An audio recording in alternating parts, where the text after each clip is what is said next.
In this episode, we're talking about what you need to know about the Canada Pension Plan.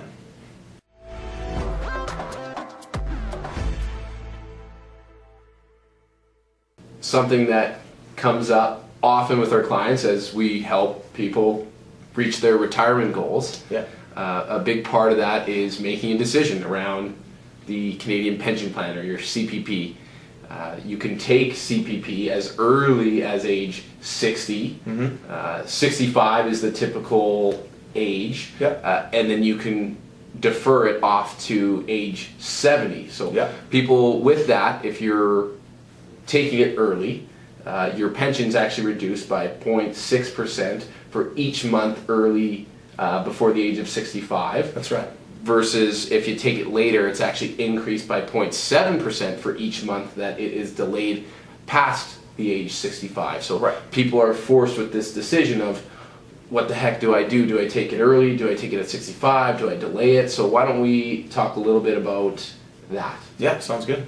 So as of 2017, the maximum CPP benefit per month is just over about $100 over $1,000. So $1,000 a month if you are entitled to full CPP. Right.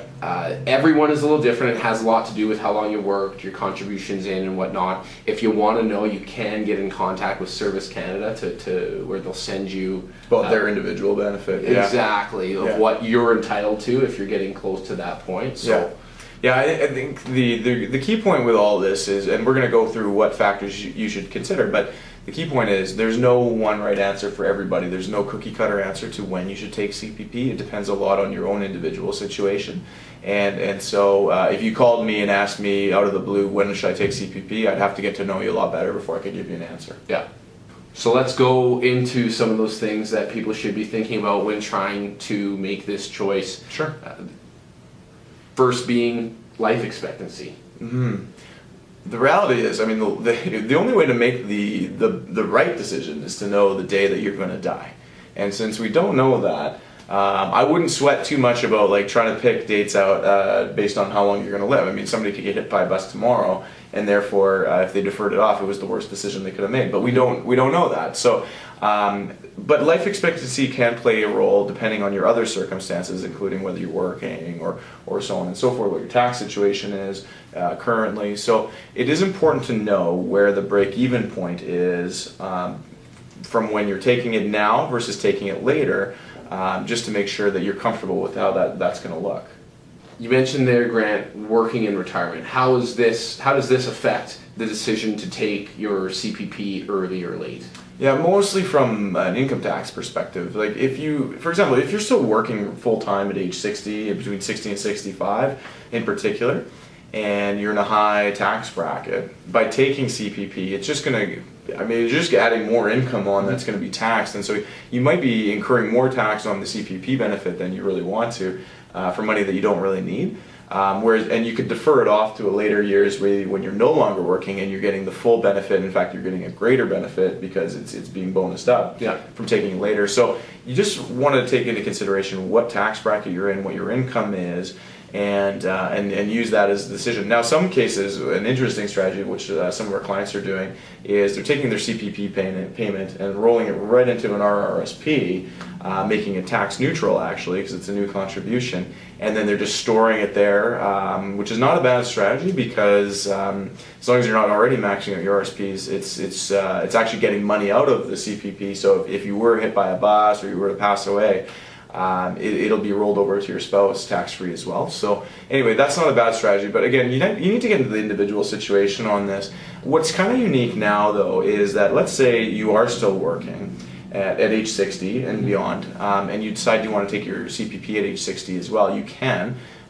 What's unique now, and the rules changed on this back in 2017 as well, I believe, but the rules changed on this where even if you're working, you can still contribute into the CPP, and you can actually grow your benefits while you're already taking a benefit.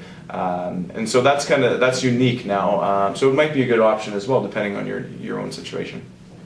Leads into my next point. Really, the decision around CPP has a lot to do with planning work.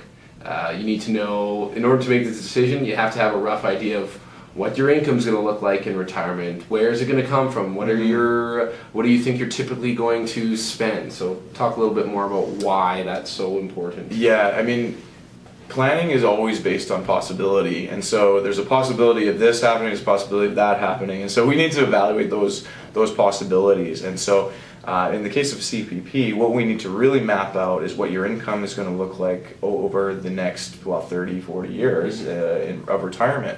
And so we need to be able to project forward, know what tax situation you're going to be in at age 60, 65, 77, and so on and so forth, so that we can help you to make the right decision around when to take your CPP.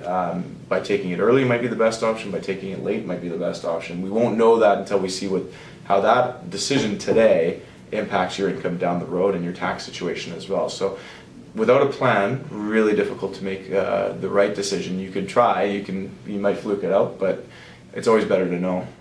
One last thing, people often ask me about the break-even points. So if you take CPP at age 60, when does it break even versus taking it later on at 65? So if you take it at 60, the break-even is now 74 years old based on the new rules. So if you were to live past 74 by taking it at 60, then you would have been better off to defer it. And taking it at 65. The person at 65, if you took it at 65, at age 74, that person would surpass the person who took it earlier. Correct. But if you were to pass away prematurely before 74, you were better off taking it at 60. So this is again where if we had the crystal ball, I could tell you the exact right answer.